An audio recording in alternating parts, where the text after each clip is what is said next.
Olá, meus amores, boa tarde. Mais uma vez, assunto novo agora, na verdade.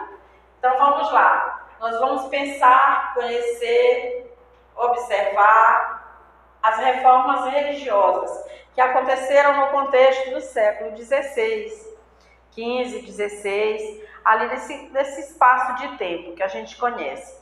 E o que é que influencia ou que vai influenciar essa mudança de comportamento religioso a partir daí?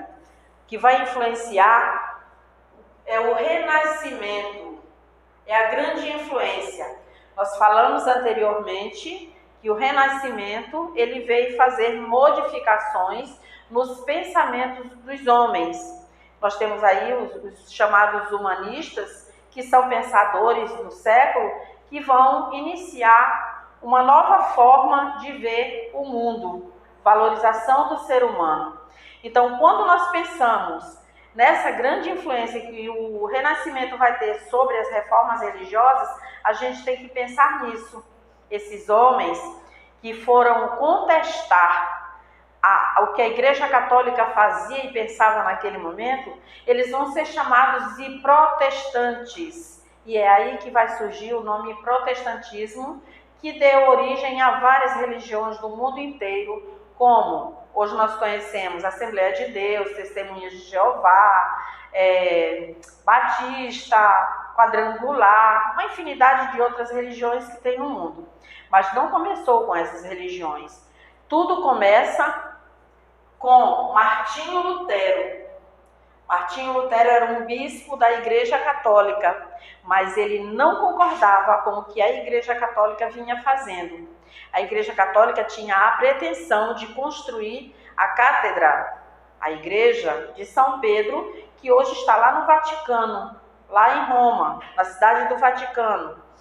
E eles cobravam indulgências. Mas e o que é indulgência? Indulgência é a absolvição do pecado. A Igreja concedia o perdão como se o homem tivesse condições de levar alguém para o céu. Então a Igreja estava fazendo isso nesse momento, concedendo indulgências, vendendo relíquias. E aí vocês vão dizer assim, e o que é relíquia, professora? Relíquias são pedaços de ossos, de madeira, de vestes. Hoje nós temos aí línguas de santos, como de Santo Antônio, que ele era um grande anunciador da palavra. Quando ele morreu, a língua dele não se corrompeu, é incorrupta, ela permanece até hoje. Isso que a igreja fala, eu não estou aqui para contestar ninguém.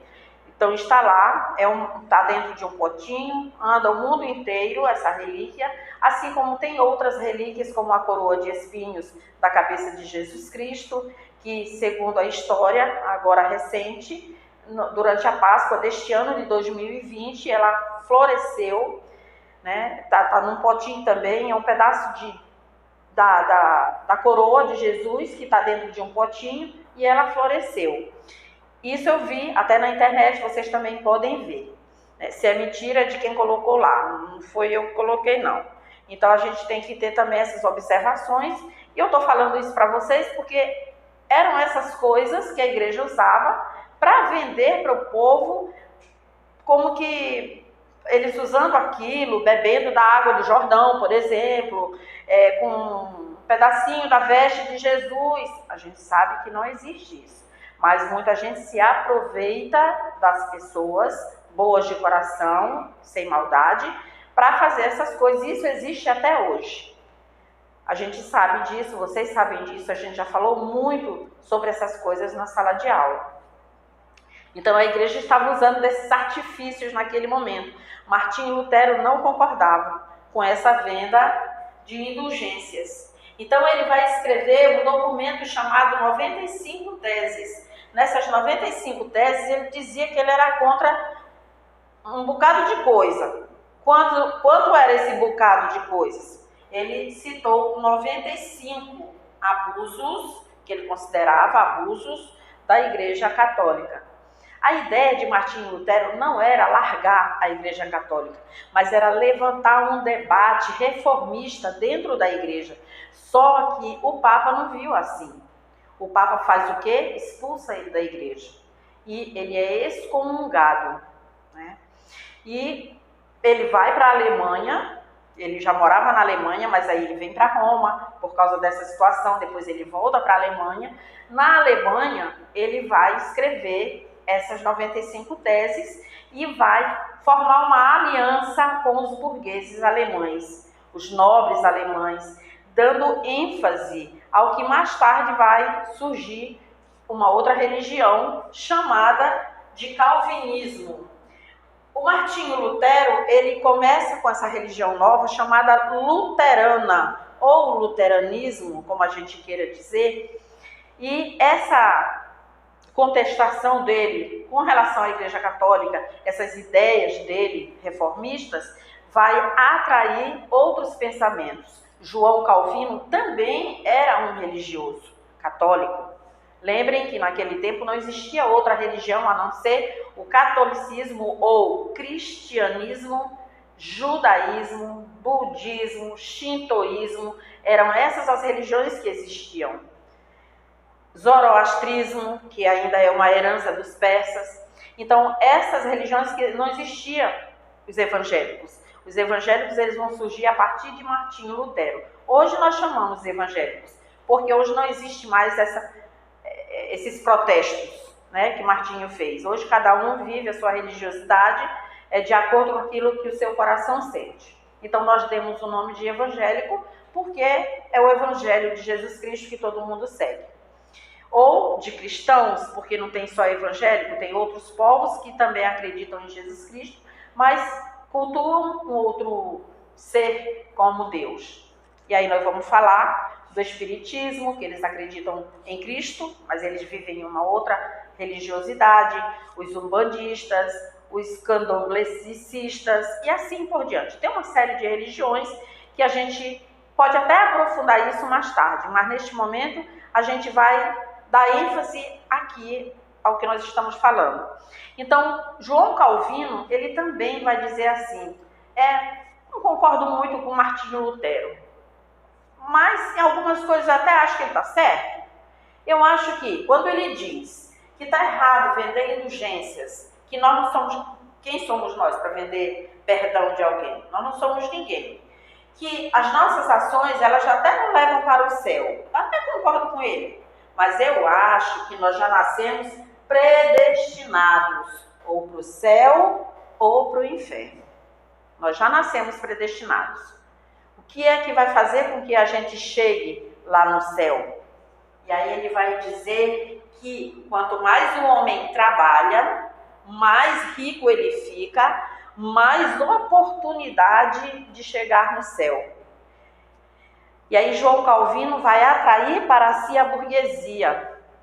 Lembrem que os burgueses eram comerciantes que começaram a enriquecer com as grandes navegações. E aí ele vai atrair esse povo para si e esse povo vai dizer assim, até que enfim encontramos alguém que fique do nosso lado. Vamos apoiar João Calvino. E aí surge uma religião chamada calvinismo ou puritanismo, porque os calvinistas também serão conhecidos como puritanos, isso lá na Inglaterra.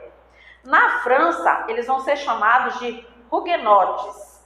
Então, o que nos importa neste momento são os ingleses, porque tem uma outra pessoa no jogo. E aí a gente vai pensar no rei da Inglaterra daquele tempo, Henrique VIII. Ele era casado com Catarina de Aragão, uma nobre da Espanha, porque a Inglaterra com a Espanha tinha um acordo comercial e os acordos comerciais eles eram entrelaçados com casamentos. A gente já sabe disso também. E aí Catarina de Aragão se casa com Henrique VIII para firmar essa aliança entre Inglaterra e Espanha, mas, pasmem, Henrique VIII se apaixona por Ana de Bolena, uma das muitas amas que a Catarina de Aragão tinha. E Catarina não queria se separar.